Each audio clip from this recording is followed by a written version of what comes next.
The angel of the Lord.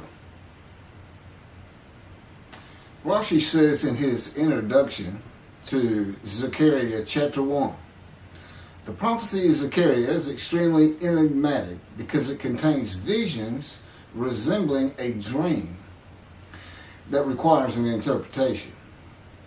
We cannot ascertain the truth of its interpretation until the teacher of righteousness comes.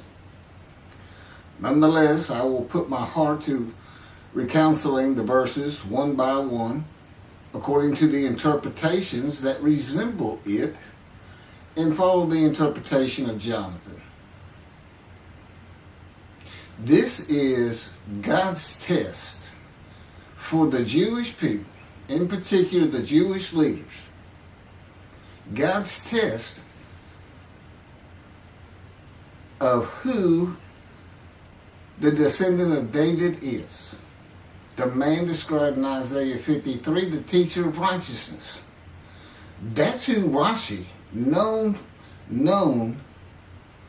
as one of the first rabbis to say that Isaiah 53 described the people, the Jewish people, as the patriarch Israel.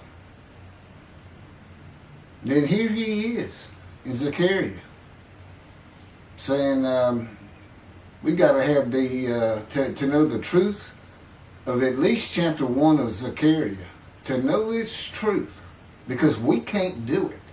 And no Jewish man, religious, academic, commentator, or otherwise, has ever had the answer to this. And yet this video is going to give it to you. Why? I'm a teacher of righteousness. This is Zechariah chapter 1, verses 7 through 12. That's the preamble that Rashi leads into before he starts his commentary. And this is in Midrash form. That's where I take parts of a verse and interpret each in individual segments. Verse 7. On the 24th day of the 11th month of the second year of Darius, the month of Shebat, this word of the Lord came to the prophet Zechariah, son of Berechiah, son of Iddo. This word of the Lord. This verse continues with, in the night I had a vision, which is not a word of the Lord. The word of the Lord coming to Zechariah means the messenger of the words of God has come to Zechariah, who is the angel of God's presence, and the word of the Lord. Literally, that's his name. He has alighted upon Zechariah to bring a vision from God. Not a word, a vision. Verse 8. In the night I had a vision. I saw a man mounted on a bay horse standing among the myrtles in the deep, and behind him were bay, sorrel, and white horses. In the night I had a vision. There's a man on a horse standing in the myrtles. He is later referred to as the angel of the Lord, standing in the myrtles. The angel of the Lord alights upon and enters men, and my name, Hashem, is in him and can speak through the man. Zechariah has an angel with him who is his guide in the vision. The deep is like a valley Zechariah is looking down on, filled with myrtle trees, and then an open area below that is where the bay, sorrel, and white horses are. Verse 9. I asked, what are those, my Lord? And the angel who talked with me answered, I will let you know what they are. What are those, my Lord? Zechariah is not talking to the angel. That's an angel. It's not my Lord. Who answered, but who never lets him know what they are. he is asking the man standing among the myrtles on a bay horse about the horses in the open area and calls him my Lord. Verse 10. Then the man who was standing among the myrtles spoke up and said, these were sent out by the Lord to roam the earth. Then the man who was standing among the myrtles spoke up and said, again, this is Midrash form. Okay, so the man standing in the myrtles answers the question of Zechariah, not the angel who is with Zechariah. Verse 11. And in fact, they reported to the angel of the Lord, who was standing among the myrtles. We have roamed the earth and have found all the earth dwelling in tranquility. And it's just like a dream. We have horses talking. You know, there could have been birds. Anything that can go far and go a long ways out and then come back. In this case, for this story or for this dream that was given Zechariah, it's horses. And in fact, they reported to the angel of the Lord. They who reported are the horses who have gone to and fro throughout the earth, and they spoke the report to the angel of the Lord, who was standing among the myrtles.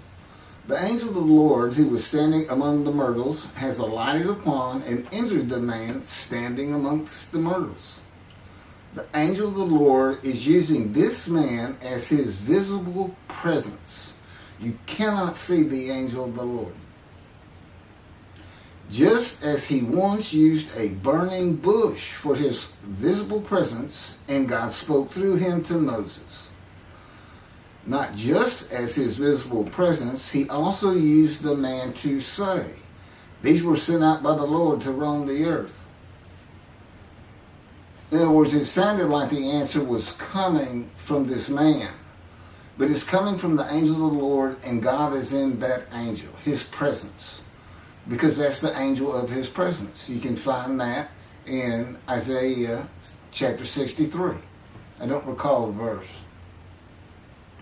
I never see anything on the angel of his presence. Wherever God's presence is, the presence that enters the temple,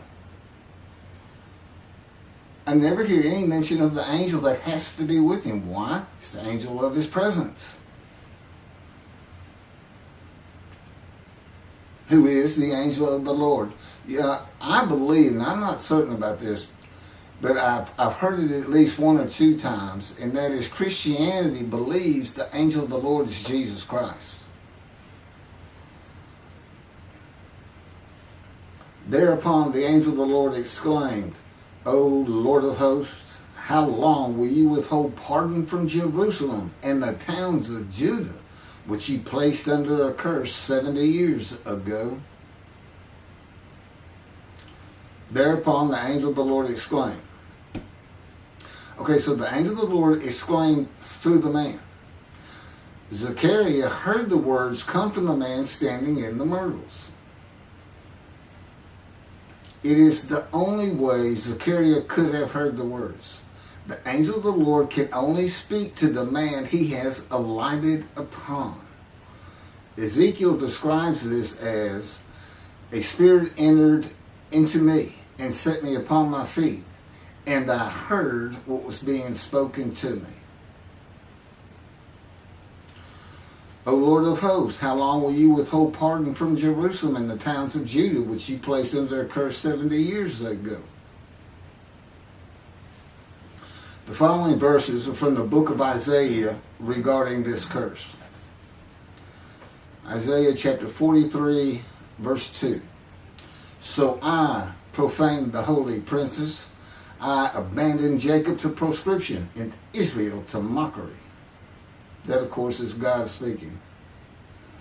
The profaning of the holy princesses is God's prophecy of the banishment of King Jeconiah and all his offspring from ever ruling over Judah and Jerusalem again.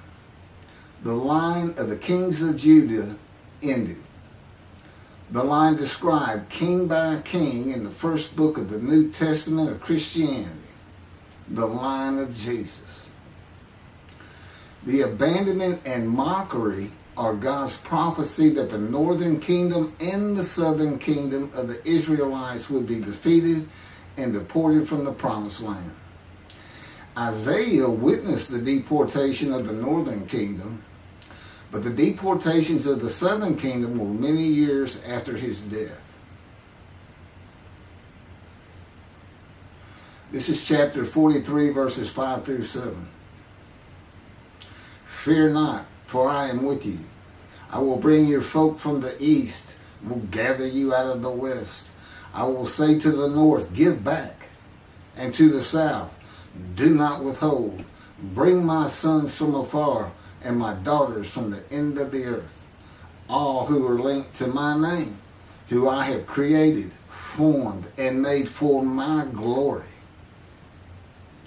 Okay, this is God's prophecy that all the tribes of Israel would return from the Assyrian deportations of the tribes east of the river Jordan, that were Reuben, Gad, and the half tribe of Manasseh, and all the tribes of the northern kingdom, deported by Assyria, defeated and deported, and the Babylonian deportations of the southern kingdom. It is a prophecy that is specific to the Assyrian Babylonian exiles. This prophecy was fulfilled according to the books of Ezra and Nehemiah and their account of all 13 tribes returning to the southern kingdom of the lands of Benjamin and Judah.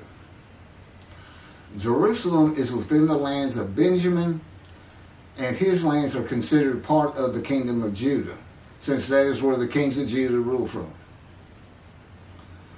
10 tribes being lost and not returning is a myth. When the 7th month arrived, the Israelites being settled in their towns, the entire people assembled as one man in Jerusalem, as the man Israel, all of them. When the people Israel gather as one man, it is all 12 tribes who were allotted lots of the promised land, and the Levites. They did not receive a portion. They were allowed to go from lot to lot, tribe to tribe, and everybody was supposed to take care of them. The Levites, that would be Levi, the son Levi, the priestly tribe without an allotment of the promised lands. Judahites and Benjaminites alone are not Israel, though all references to Israelites would include them. All of Israel had returned together to Jerusalem and Judah, mindful of the imported Gentiles in the northern kingdom, imported by the Assyrians, many of whom tried to stop the building of the second temple. This is why everybody returning, all 13 tribes, all went to Judah.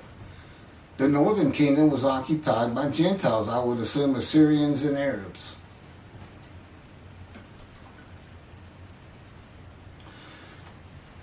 This is 1 Chronicles chapter 9, verses 2 and 3.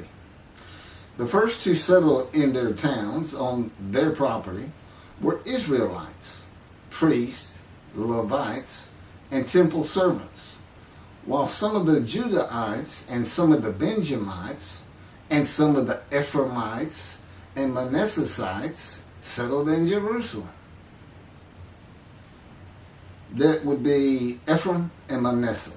Manasseh was such a large tribe, it had to be broken in. It was broken in two. Half of it set up, their allotment was east of the river Jordan by about where Edom would be.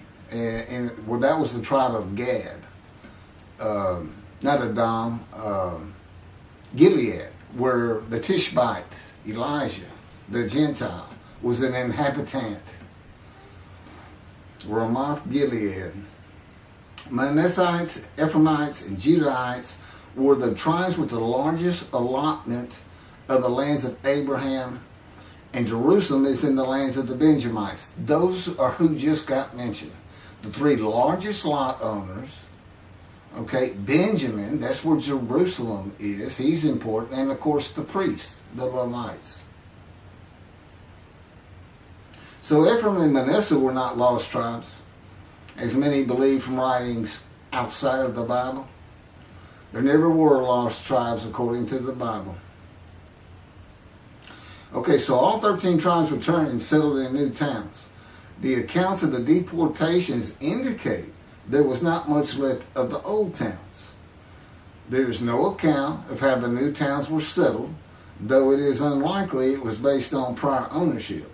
The exile lasted too long for the deported owners to still be alive, and the tribes of the northern kingdom had to build new towns to live in.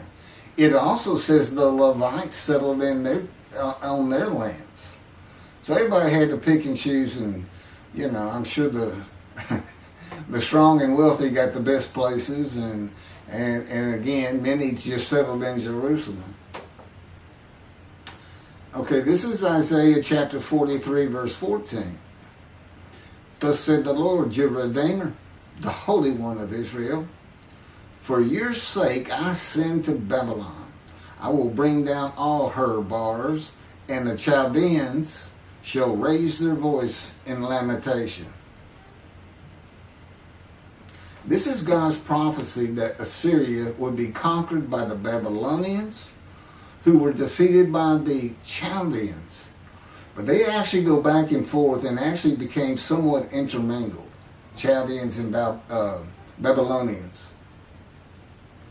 And that he would raise up the Gentile anointed king Cyrus of Persia to conquer them, to clear the way for all the tribes to return.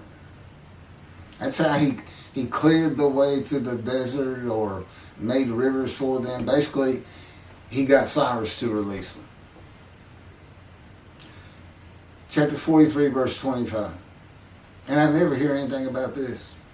It is I who, for my own sake, wipe your transgressions away and remember your sins no more.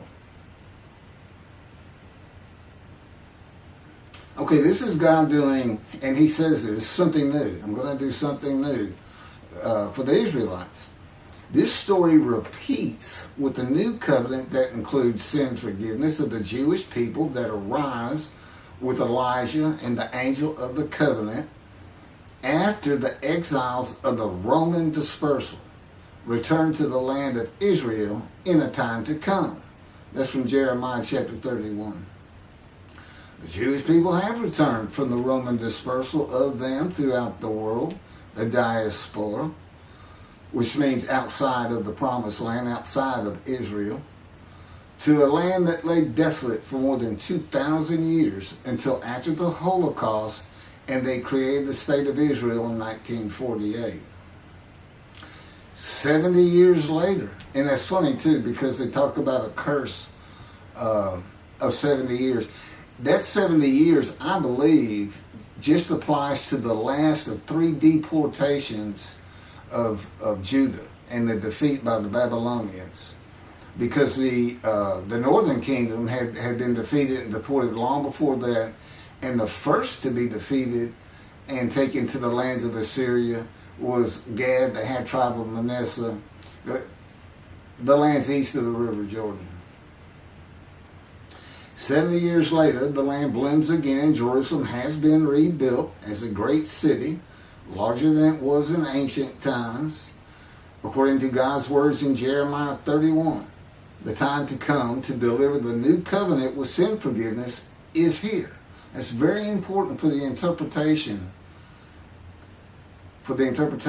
of at least chapter 1 of Zechariah.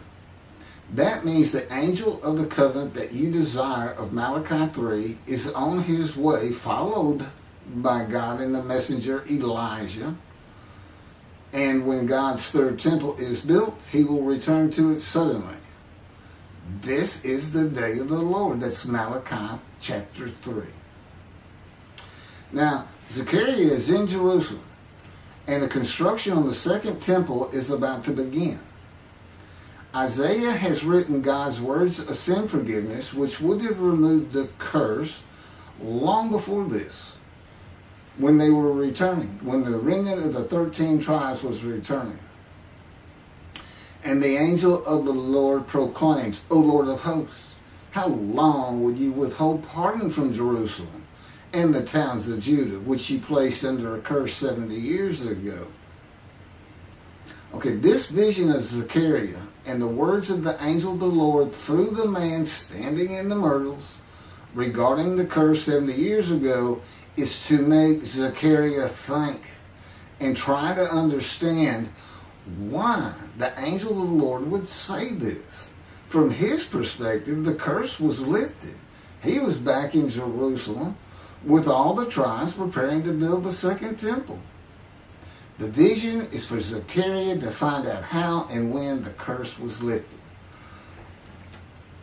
And that's important today, because this is the day of the Lord. The new covenant is here, and every single Jew throughout the world is forgiven of their sins right now.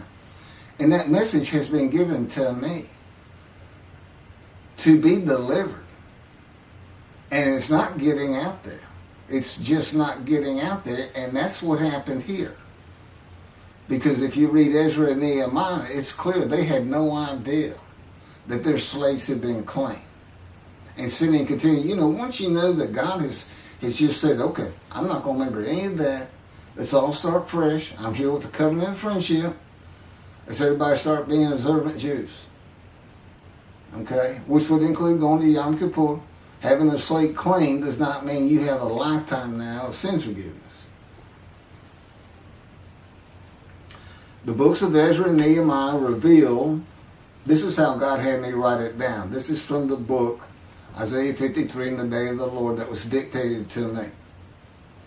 The books of Ezra and Nehemiah reveal that the 13 tribes did not know they had been forgiven. Right. We had to wait for the teacher of righteousness to know. And this is another thing I never see in this Messianic era that is taught, that is coming, is that God is with the descendant of David as he was with Moses. I mean, just right there with him.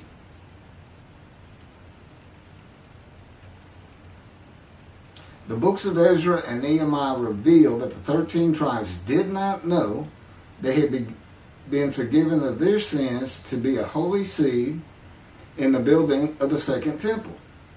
If people know they have been forgiven and have a clean slate from past transgressions against God and his laws, they are more likely to stop their sinful ways and abide by his laws in the future.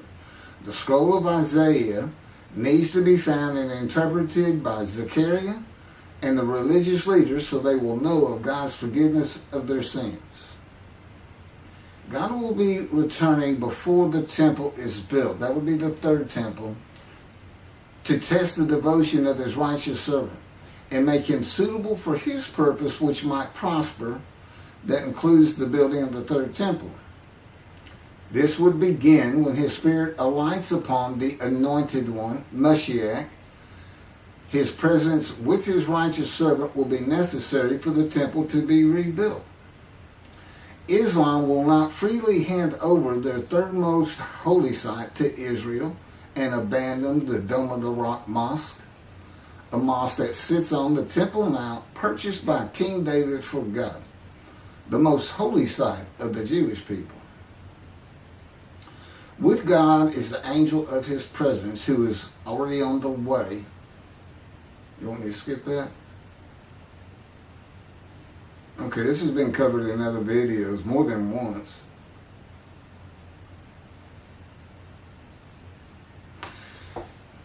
The prophet like Moses will have other similarity to Moses beyond writing God's words at his command and direction. As this was written, at God's command and direction, I typed those words. To the greatest degree possible for any human being, Moshe's identity and existence became one with the Creator. Now that's who you're looking for when you say the prophet like Moses. It's not Joshua. I've heard that one, which is, it says right there on that page, there's never been another prophet like Moses. Well, his attendant Joshua standing right there, if that's... Anyway. Moshe's identity and existence became one with the Creator. I don't think you can say that of Joshua. I don't think you can say that of any man until the Spirit of God alights upon him in chapter 11 of Isaiah. He surrendered himself to God to the extent that our sages say the Shekinah, divine presence, which is the angel of his presence, who is the Holy Spirit. He's an angel, and his body is not human form with wings. His body is the Spirit of God. Wherever God is, his Spirit is. Wherever his presence is, the angel of his presence is. They're always together. So when they alight upon a man and say, okay, we have tasks for you, that man immediately becomes a man in divine beings. And that's the Shekinah. That's the Spirit of God and the presence of God entering into the temple, which would include the angel of his presence. The Shekinah spoke through Moshe's throat. As I have mentioned, God can speak through me. You're only going to know it, just like with the man standing in the myrtles, by the words that are spoken. Okay? Because it's my voice. But it's not me. You know, I can tell the difference. You can't, other than those would be how God would state it. And you can, if you watch closely, you can see it happen in all these videos. I mean, for the most part. Where God just, you know, it just throws out a sentence or two. And I just keep going, you know. I let him get done, and I just pick up from there. We've been working on this for over 13 years. That's from the Zohar, Volume 3, page 232A. And then it says, i.e., he was God's veritable mouthpiece on this earth. That's from the Sefer Hashikos 5749, Volume 1, page 290, in a footnote. The prophet, like Moses, will also have the answer to these questions. Quote, the great Jewish philosophers try to understand the question of how Moses heard God literally, some insisting that God spoke actual words and Moses heard them with his ears, while others suggest that God's speech was communicated silently to Moses' intellect and only uttered in sound by Moses himself. Maimonides, Rambam, even as he affirmed the communication between God and Moses as a fundamental Jewish belief, ultimately conceded the mysteriousness of that process.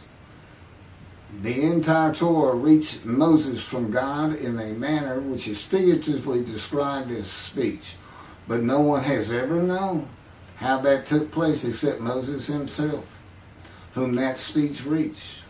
That's commentary on the Mishnah, Sanhedrin, Chapter 1.